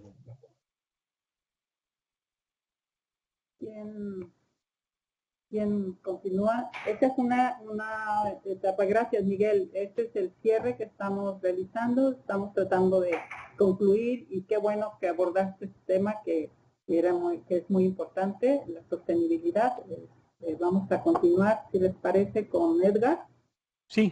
Yo regreso al título de esta mesa, y considero que por más abusos que haya, digamos, por parte de quien sea sobre el acceso abierto, por más editoriales depredadores que se enlisten, creo que los beneficios que hemos tenido como sociedad y como comunidad científica han sido mayores que cualquiera de estos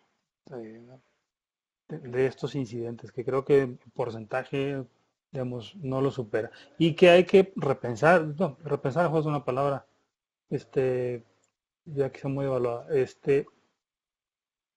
vamos a revisar esto, a quien inició la lista de publicaciones depredadoras, que fue Jeffrey Beall.